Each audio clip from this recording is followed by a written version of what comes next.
kalau dari aku sendiri itu seru. Kenapa? Karena kalau kita belajar kan tentang tubuh manusia nih. Jadi kita tuh waktu sarjana aku sempat ditugasin untuk bawa pulpen dan spidol warna-warni, ada warna merah, hitam sama putih. Nah, kita anggapannya putih itu tulang, merah itu otot, hitam itu waktu itu ligamen kayak gitu. Nah, jadi kita tuh gambar di tubuh teman kita. Waktu itu kan cowok-cowoknya dia cuma pakai kolor doang. Cowok-cowoknya, habis itu kita gambar, ini ototnya ini di sini, ini geraknya seperti ini mulainya dari sini sampai sini, ini panjang ototnya, tugasnya seperti ini. Dan itu sih keseruannya, karena kita udah memvisualisasikan, oke, otot ini, tulang ini.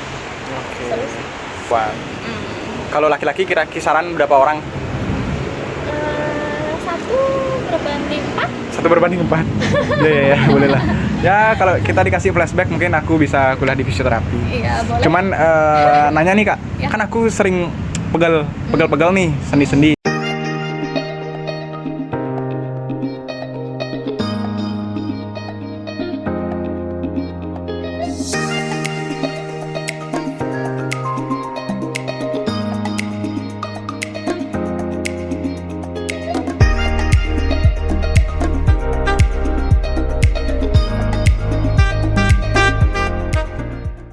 Halo semuanya, balik lagi bareng aku Merta Kurniawan di channel Narasi Mahasiswa, channel yang ngebahas seputar cerita anak mahasiswa. Nah, kali ini aku udah di Fakultas Kedokteran. Kita mau bedah salah satu jurusan yang ada di FK. Di segmen kali ini, sebelahku udah ada perempuan cantik yang akan berbagi seputar jurusan yang dia ambil. Untuk itu kakak mungkin bisa kenalin diri dulu, namanya siapa, alumni dari SMA mana, dan jurusan yang diambil di FK apa. Jadi perkenalkan, aku Komang Embun Dini Hari, biasa dipanggil Embun. Jadi aku alumni dari SMA Negeri 1 Denpasar, yang mana aku juga lulusan sarjana fisioterapi di Universitas Udayana, dan saat ini aku lagi menempuh pendidikan profesi di profesi fisioterapi Universitas Udayana. Oke. Akrab disapa? Embun, aku panggil Embun aja ya, biar kesannya lebih akrab. Iya. Oke deh, ngambil jurusan fisioterapi di FK Udayana. Nah, apa sih yang menjadi alasan Embun bisa mengambil fisioterapi di antara sekiannya ada jurusan yang ada di FK? Jadi waktu SMA pastilah ada masa-masa bingung kan. Nah, jadi waktu itu aku diskusi sama orang tua. Nah, jadi dari pihak orang tua menyarankan kalau misalkan kuliah itu kalau bisa cari jurusan yang semandiri mungkin. Kenapa? Karena nanti kita setelah tamat dari kuliah tersebut supaya kita nggak perlu bergantung sama orang lain untuk bekerja kayak gitu kan. Nah, jadi dari orang tua pun menyarankan untuk mencari jurusan yang meneruskan pendidikan ke profesi. Nah, mungkin dari segi medis, mungkin karena orang tua saya, bapak saya kan juga dari kedokteran hewan, ke terjun dunia medis juga. Jadi saya disarankan untuk masuk ke dunia medis, dan itu juga keinginan saya sendiri gitu. Jadi saya memilih kedokteran gigi, di situ ada juga psikologi sama fisioterapi.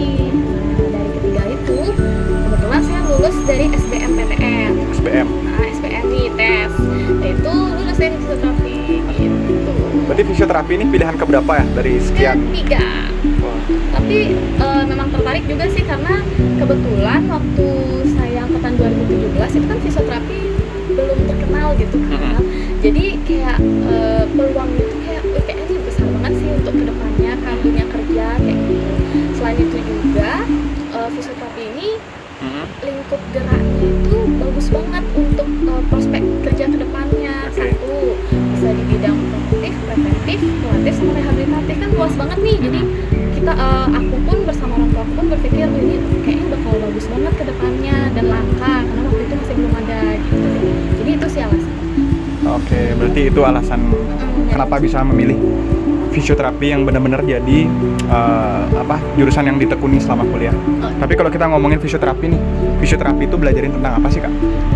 Jadi kalau fisioterapi ini ya, mungkin sekalian meluruskan juga dari perspektif masyarakat umum semuanya. Jadi fisioterapi itu merupakan tenaga medis yang bekerja di bidang fungsi gerak tubuh manusia. Baik itu mengobati, habis itu memelihara, dan juga proses pengembangan banyak bidangnya gitu, hampir sama kayak kedokteran. Kayak ada pediatri untuk anak, ada juga muskuloskeletal untuk tulang, sendi, otot dan lain-lain. Ada geriatri untuk orang tua. Di situ ada juga travel health untuk turis-turis mancanegara ataupun domestik. Nah jadi kayak luas banget gitu loh fisioterapi yang berkecimpung di lingkup gerak tubuh manusia.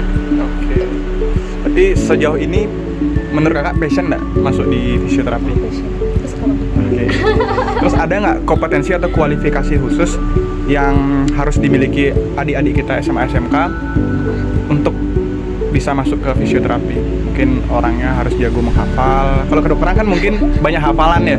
Nah kalau dari fisioterapi ada nggak kompetensi khusus? Atau bisa semua welcome? Menurutku semua bisa asalkan niat.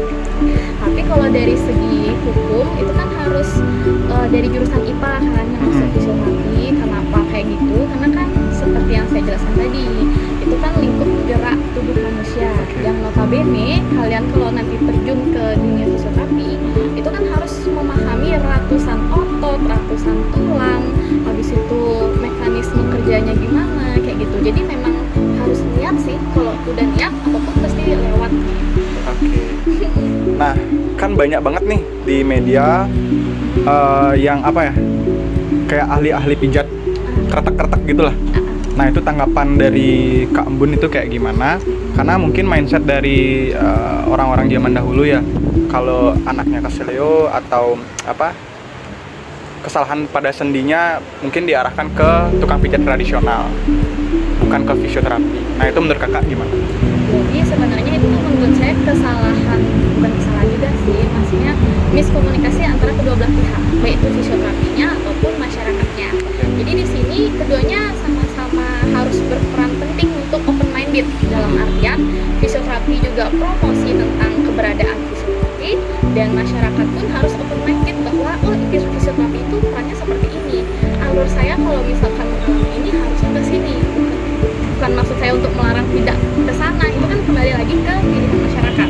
Tapi kan dari sisi masyarakat juga harus mengetahui fisioterapi itu kayak gitu. Tapi tentunya berbeda banget ya. Mungkin aku jawab juga tentang kenapa fisioterapi dibilang tukang pijet lah, kayak gitu, tukang kotak-kotak abal lah. Itu jauh banget berbeda teman-teman. Jadi fisioterapi kita belajar sarjana itu selama 4 tahun. 4 tahun kita mempelajari tentang otot, habis itu tulang, sendi, biomekaniknya, kinerjanya dia bagaimana, suatu otot itu, suatu tulang itu. Bukan juga saya menjelek-jelekkan pihak lain bahwa mereka tidak belajar bertahun-tahun kan. Cuma secara hukum yang memang tervalidasi untuk melakukan suatu tindakan apabila satu misalnya terjadi tulang atau kesleo kayak gitu, yang memang secara hukum itu fisioterapi dan tim medis lainnya lah kayak gitu, kan yang alternatif tersebut kayak gitu sih. Ya setuju banget sih sama penyampaian dari Embun. Jadi kembali ke masyarakat itu sendiri ya, percaya atau tidaknya. Jadi ya kami harap sih dari video yang kita ambil hari ini juga bisa menjadi media promosi untuk fisioterapi. Buat teman-teman yang kemarin request, ada sih yang request coba bedah jurusan fisioterapi. Nah, Embun kan tadi bilang udah 4 tahun lebih lah kuliah. Nah, kira-kira enak dan nggak enaknya kuliah fisioterapi apa sih? Oke, dari enak dulu deh. Jadi yang pertama, kalau fisioterapi itu mungkin karena kita disebut tenaga kesehatan ya. Jadi tenaga kesehatan itu dalam suatu rumah sakit misalkan, itu kita nggak hanya fisioterapi aja, ada perawat, dokter, habis itu ya tim nakes lainnya lah kayak gitu. Jadi kalau misalkan kamu terjun ke dunia medis kayak gitu, kamu bakal menambah relasi yang luar biasa. Ya amit-amit misalkan kita ada keluarga ataupun tetangga ataupun orang terdekat kita yang sakit atau apa. Jadi kita udah mendapat privilege gitu loh. Maksudnya kita udah tahu, oh bawa ke sini aja, ini alurnya di sini bagus kayak gitu atau nggak gitu. Jadi nambah ini juga sih keuntungannya itu dari segi prospek kerja ke depan ya. Kalau dari segi diri sendiri, jadi kita jauh lebih mengetahui gimana tubuh kita sendiri itu bekerja kayak gitu. Jadi secara nggak langsung kita juga bakal tahu. Contoh misalkan, aduh kok posturku aneh ya, kok aku merasa sakit ya di sini.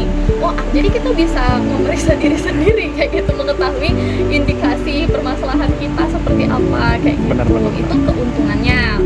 mungkin kalau dari saya sendiri dari segi apa ya kesulitannya dalam menempuh pendidikan fisioterapi, nah ya tentunya harus bisa bagi waktu dong. Bagi waktu antara pendidikan, keluarga, itu me time, quality time sendiri. Jadi itu harus pinter banget, apalagi untuk pendidikan fisioterapi ini kan nggak hanya sebentar ya, kalau memang kalian mau praktek mandiri gitu. Jadi kalau misalkan hanya sarjana itu kan bisa sampai 4 tahun. Kalau misalkan kalian mau praktek mandiri itu bisa sampai 5 tahun atau 5,5 tahun kayak gitu. Jadi itu kan nggak bentar. Jadi tekad kalian untuk menjadi fisioterapis itu diuji di sana kayak gitu. Jadi itu sih mungkin menjadi kayak kesulitan saya bagi waktu di situ. Juga untuk pembelajarannya tentunya pasti nggak gampang lah ya, karena kita mempelajari manusia, kita bertanggung jawab akan kehidupan manusia. Itu sih. Setuju sih yang disampaikan Kak Ambun tadi. Jadi sama kayak teman kita kemarin sharing di kedokteran gigi. Jadi kalau kita kuliah hanya 4 tahun, ya mungkin hanya bergelar sarjana. Tapi kalau memang mereka punya antusias dan semangat untuk menjadi seorang kedokteran gigi yang benar-benar menjadi dokter gigi, ya mereka harus koas. Berarti sistem perkuliahan di fisioterapi pun kurang lebih sama ya Kak ya? Karena mungkin kita di fakultas kedokteran ya, dengan program studi kalau saya fisioterapi dan mungkin dari kakaknya itu kedokteran gigi, jadi mungkin sistemnya sama. Oke deh, tadi kan udah disampaikan tuh enaknya dan juga tidak enaknya mungkin ya di membagi waktunya. Terus lalu selama kuliah nih, untuk segi penugasan dan juga lingkungan pertemanan dan dosen di kampus itu kayak gimana? Kalau dari segi penugasan sendiri itu kembali ke masing-masing. Kalau dari aku sendiri itu seru. Kenapa? Karena kalau kita belajar tentang tubuh manusia nih, jadi kita tuh waktu sarjana aku sempat ditugasin untuk bawa pulpen dan spidol warna-warni, ada warna merah, hitam sama putih. Nah kita anggapannya putih itu tulang, merah itu otot, hitam itu itu ligamen kayak gitu. Nah jadi kita tuh gambar di tubuh teman kita.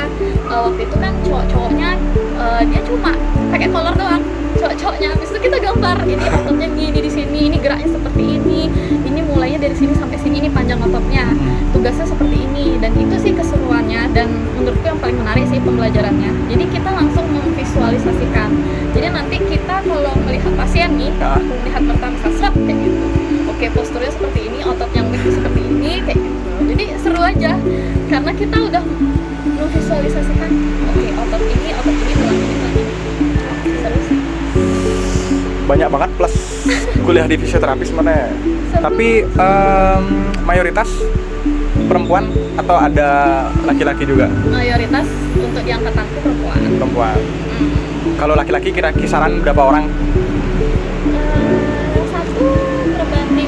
1 berbanding 4. Ya, boleh lah. Ya kalau kita dikasih flashback mungkin aku bisa kuliah di fisioterapi. Iya, boleh. Cuman nanya nih Kak, kan aku sering pegal nih, sendi-sendi. Nah kira-kira apa sih mungkin tips buat orang-orang untuk mengantisipasi terjadinya pegal di tubuhnya gitu?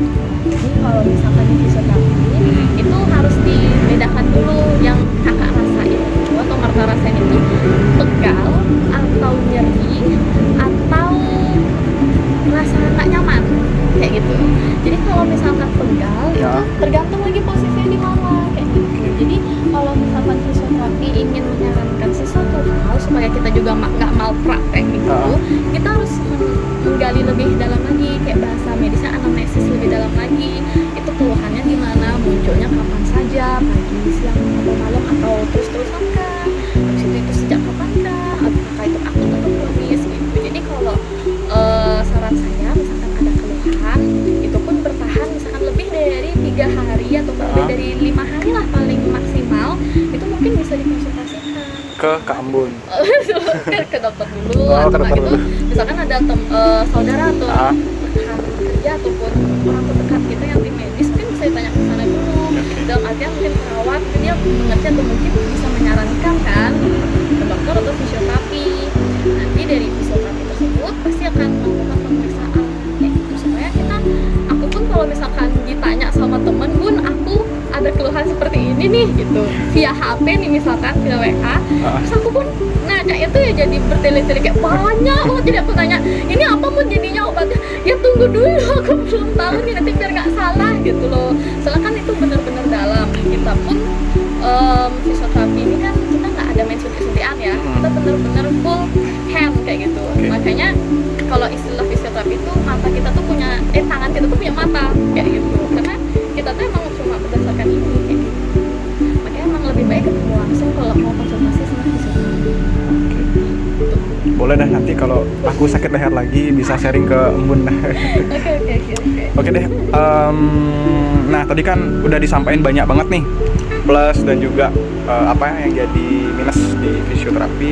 Mungkin sekarang mau nanya yang pertanyaan yang paling sering ditanyain, kira-kira prospek kerja anak lulusan fisioterapi itu bisa kerja di mana sih?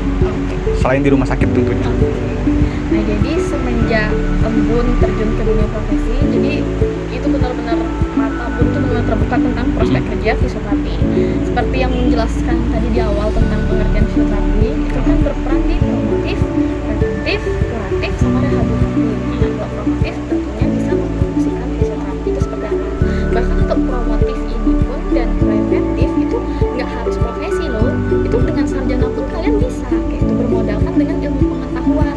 Misalkan membaca jurnal, membaca buku. Jadi dari sana kalian mempromosikan fisioterapi dengan kajian-kajian kalian, mempublish di website, mempublish atau nggak kalian membuat penelitian, itu bisa dari sarjana pun kalian sudah bisa tanpa melanjutkan ke profesi. Tapi misalkan kalian memang mau masuk ke dunia preventif, kuratif dan juga rehabilitatif, itu memang menurut saya memang itu harus profesi dulu. Kenapa? Karena kalau kuratif itu kan mengobati, sedangkan rehabilitatif itu untuk pemulihan pasca cedera kayak gitulah bahasanya. Jadi itu memang wajib sih untuk profesi kayak gitu. Jadi sekarang tergantung dari adik-adik atau dari teman-teman yang mau masuk jurusan fisioterapi ya, itu kalian mau sarjana saja atau profesi. Tapi kalau dari Udayana sendiri itu setahu saya sudah menerapkan yang memang berlanjut langsung ke profesi kayak gitu. Jadi ya memang tamatannya itu pasti lebih ke kuratif dan rehabilitatif. Tapi yang udah terjun ke profesi bisa juga loh di promotif dan preventif gitu. Jadi itu sih jadi luas banget. Jadi kalau setahu aku alumniku itu prospek kerja yang pertama tuh bisa mengelola suatu wadah untuk publish jurnal. Terus itu ada juga yang terjun ke dunia website. Terus itu ada juga yang jualan nih. Jadi kan fisioterapi ada penggunaan modalitas atau alat terapi. Jadi dari ada proses jual beli gitu kan, itu juga bisa. Habis itu untuk di klinik secara mandiri, visit juga pasien ke rumah itu bisa. Habis itu sebagai tenaga pendidik juga bisa dong, dosen apa, tapi memang tuh harus S2 lagi. Habis itu juga bisa sebagai, nah ini ada terobosan baru sih dari fisioterapi yang katanya kedepannya itu fisioterapi itu bakal terjun juga ke dunia kesehatan pertama dalam artian puskesmas. Jadi bener-bener masih luas banget sih fisioterapi, apalagi di Bali gitu kan masih banyak lah, nggak sebanyak praktek dokter gitu loh. Fisioterapi itu masih kurang, apalagi di kabupaten selain Denpasar kayak gitu. Masih banyak banget sih peluang kerja dan prospek. Saking banyaknya aku nggak bisa ngerangkum apa aja prospek kerjanya. Ya buat teman-teman mungkin digali lagi lah informasi kalau memang punya minat ke fisioterapi. Karena menurut aku kalau kita kuliah di jurusan yang berbau dengan medis, apapun itu fisioterapi, psikologi, kedokteran gigi dan kedokteran umum, pasti banyak banget karena mereka yang mengayomi masyarakat gitu kan. Jadi plusnya banyak lah untuk bisa prospek kerjanya ke arah mana. Oke deh, mungkin ini yang jadi closing statement buat adik-adik kita SMA SMK. Mungkin pesan dan juga tips lah buat adik-adik yang ingin masuk ke fisioterapi. Mungkin dari Embun ada nggak kiat-kiat buat mereka? Orang seperti apa sih yang cocok masuk ke fisioterapi? Jadi kalau menurut Embun, jadi kedepannya mungkin adik-adik yang memang minat untuk kuliah fisioterapi, yang pertama itu emang harus menyiapkan diri dari SMA tuh. Emang kalau mau terjun ke fisioterapi ya emang harus menekuni kayak pelajaran biologi, habis itu fisika pun